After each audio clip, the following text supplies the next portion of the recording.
ओम शांति। आज सुनते हैं प्यारे बाबा की 15 अक्टूबर की मुरली से दिल में छपने वाली गहराई की बातें।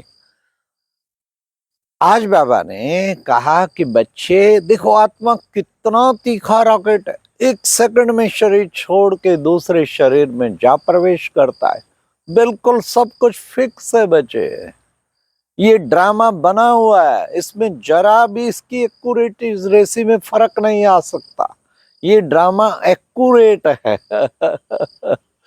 हाँ, कैसे आगे उसका शरीर जहां हिसाब किताब है बिल्कुल रेडी और वहां पहुंच जाना। ये बाबा कहते सब कुछ फिक्स ड्रामा बना हुआ है। फिर बाबा ने कहा कि बच्चे, तुम सब जानते हो कि बाबा कहता है कि बच्चे ये जो है, हम आत्मा एक शरीर, हम आत्मा सब भाई भाई एक परिवार है। ये है परिवार, ईश्वरीय परिवार। फिर बाबा ने कहा बाबा क्या है? बाबा है मनुष्य सृष्टि का चैतन्य बीज रूप, पूरे सृष्टि का 800 करोड़ आत्माएं और उसके कितने समझो क्या कुछ, सब का बीज रूप बाबा।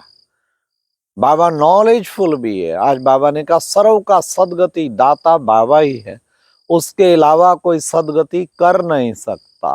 हाँ, उसे कहते पतित पावन, ज्ञान का सागर, शांति का सागर, सुख का सागर। बच्चे बाबा जानी जाननहार भी है, क्योंकि तुम्हारे सृष्टि चक्र के आदि मध्य अंत का राज जानता है। फिर बच्चे ऐसे बाप को कितना ना याद करना चाहिए, कितना सहज है। क्यों? बाबा 2-3 दिन से कह रहे ना, बाबा बाबा भी है तो टीचर भी है तो सतगुरु भी है, तीनों में ही एक मिल जाता है। तो कितना सहज है याद करना। हाँ, क्योंकि बाप रूप से वर्षा मिलता, टीचर रूप से शिक्षाएं मिलती और सतगुरु वरदान देता। फिर बाबा ने कहा ये बच्चे 84 का चक्कर लेते लेते तुम नीचे आए हो। अब ये बच्चे अनादि ड्रामा बना हुआ है। तुम बच्चों को कहते हैं सुदर्शन चक्रधारी।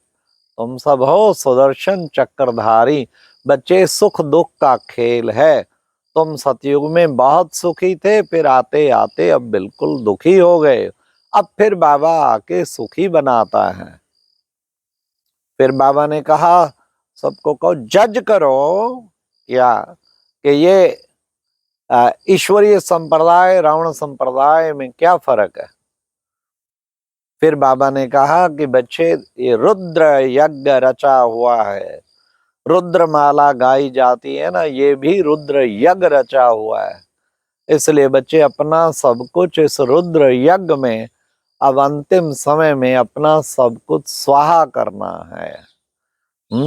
ओम भूर्भुवः स्वाहा। बाबा ने कहा स्वाहा क्या करना है? काम स्वाहा, क्रोध स्वाहा, लोभ स्वाहा, अहंकार स्वाहा, सब कुछ मोह स्वाहा, ये स्वाहा करो। बाबा ने कहा बड़े ते बड़े विकार। आज बाबा ने कहा देह अभिमान सबसे बड़ा भूत, फिर है काम भूत, फिर है क्रोध भूत। ये भूत है ना, कहते हैं कि भगवान सब जगह है। अरे भाई, भगवान सब जगह नहीं, ये भूत सब जगह है। सभी आत्माओं में भूतों ने प्रवेश किया। अब बाबा आया इन भूतों को भगाने के लिए। और फिर बाबा ने कहा जितना बाप को याद करेंगे, तुम्हारे सिर पर जन्म जन्मांतर का बोझा है, वो सारा बोझा फिर उतर जाएगा। और फिर तुम पावन बन जाएंगे। बाप याद के द्वारा तुम सबको पावन बनाते हैं। बाबा आया है पावन बनाने के लिए, सबको पावन याद की यात्रा के द्वारा बनाते हैं। फिर बाबा ने कहा कि बच्चे देखो, कहते हैं ना दुख में सुमरण सब करे और सुख में करे ना कोई। जो सुख में सुमरण करे तो दुख काहे को होए। बाबा ने कहा ये गाया जाता है ना बच्चे, इसलिए बच्चे तुम्हें सदैव हर समय बाप को, तो बाबा ने कहा गाया जाता है ना 60 तो लगी लाठ। बच्चे ये 60 वर्ष के होते तो फिर वानप्रस्थ अवस्था शुरू हो जाती। इसलिए बच्चे अभी और कोई पाप नहीं करना, तुम सब की है अब एक मत गाई जाती है ना। हाँ, सब कहते हैं, सारे बीके एक ही बात बोलते हैं। हाँ, क्यों? तुम सब की है एक मत, क्योंकि पढ़ाने वाला ही एक है ना, तो एक ही तो बात बोलेंगे, नॉलेज भी एक है ना। फिर बाबा ने कहा, अभी तुम वानप्रस्थ अवस्था में हो, तुम्हें बेहद का सन्यास किया हुआ है। वो है हद का सन्यास। तुम देह सहित देह के सब धर्म सब का सन्यास करते हो। फिर बाबा ने कहा कि बच्चे, अब बच्चे बाबा कहते हैं कि तुम बच्चों को, तुम हो पद्मा पदम भाग्यशाली। पद्मा पदम भाग्य, तुम्हारे जैसा भाग्यशाली कोई और बन नहीं सकता। कितना ऊंचा भाग्य बाबा आके तुम बच्चों को देते हैं। फिर बाबा ने कहा, तुम कितने गुणवान बनते हो। बाबा आके तुम बच्चों को नॉलेज देता, उस नॉलेज से तुम कितने गुणवान बनते। बच्चे, ये है sweet silence home. Sweet silence, देखो बच्चे, इसको सहज योग कहते हैं। कितना सहज है बच्चे, योग शब्द तो निकाल ही देना चाहिए, बिल्कुल सहज है। बाबा ने एक ही आकर महामंत्र दिया है, जिसको कहते मनमना भाव। ये मनमना भाव महामंत्र को याद करके तुम बच्चे पावन बन जाएंगे। अभी बाबा तुम्हें आप समान बनाते हैं, तुम बच्चों को सबको आप समान बनाते हैं, और याद की युक्ति है जिसके द्वारा तुम सब आप समान बन जाएंगे। बच्चे, चक्र घुमाने से तुम सुदर्शन चक्रधारी बनते, सुदर्शन चक्र घुमाते रहेंगे तो तुम्हारे सब विक्रम विनाश हो जाएंगे। फिर बाबा ने कहा, बाबा आया है निर्वाण धाम। वानप्रस्थ होते ना, निर्वाण धाम जाने का लक्ष्य रहता। बाबा आया सबको निर्वाण धाम ले जाने के लिए। उसे कहते हैं sweet silence home. Most sweetest silence home है, बाबा ने कहा।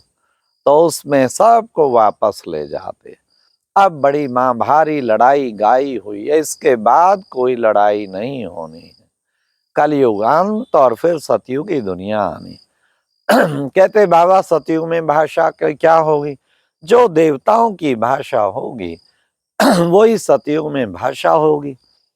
फिर बाबा ने कहा, सतयुग में सब कितना प्यार से एकता से रहेंगे, उनकी आयु लंबी होगी। यहाँ पर हैं सब पाप आत्मा। बाबा ने कहा, सतयुग में है सब पुण्य आत्मा, वहां कोई पाप कर नहीं सकता। तो आज बाबा ने वरदान में भी कहा कि बच्चे, तुम बच्चे अपनी सूक्ष्म कमजोरियों का चिंतन करके, सूक्ष्म कमजोरियों का चिंतन करके मिटाने वाले सब चिंतक भव।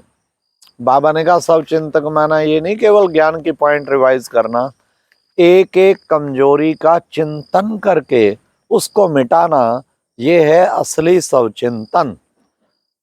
तो ये तुम बच्चों को करना है। अपनी सूक्ष्म कमजोरियों की पहले तो लिस्ट निकालो, फिर एक एक को भस्म करने का दृढ़ संकल्प करो, और फिर उनको भस्म कर ही देना है। नेक्स्ट बाबा ने आज की मुरली में स्लोगन कहा कि बच्चे, सदा करण करावन हार बाबा की स्मृति रहे तो मैंपन का अभिमान कभी आ नहीं सकता। निरंतर योगी बनना हो ना, ये शब्द याद रखो। करण करावन हार बाबा, बाबा कर रहा है, बाबा करा, करण हार भी वो है, करावन हार भी। अरे मेरे में कहाँ से शक्ति आई? सब बाबा करा रहा है, बाबा कर रहा है, बाबा करा रहा है, बाबा कर रहा है। बस हर समय कराने वाला जरूर याद रहता है, जो मेरे बैकबोन खड़ा होके करा। ऐसे समझो साथ बाबा, हर वक्त शिव बाबा, ब्रह्मा बाबा के तन में साथ खड़ा है, वो करा रहा है, ऐसे करो, ऐसे करो, ऐसे करो। वाह बाबा, मैं तो केवल निमित्त हूँ, आप करण करावनहार हैं, आप ही करा रहे हैं, आप ही कर रहे हैं। कमाल है बाबा आपकी, कमाल है मीठे बाबा। ऐसा अंदर से बाबा के लिए दिल से प्यार निकलता रहना चाहिए। अच्छा, ओम शांति। ये थे प्यारे बाबा के महावाक्य, दिल में छपने वाले महावाक्य। ओम शांति।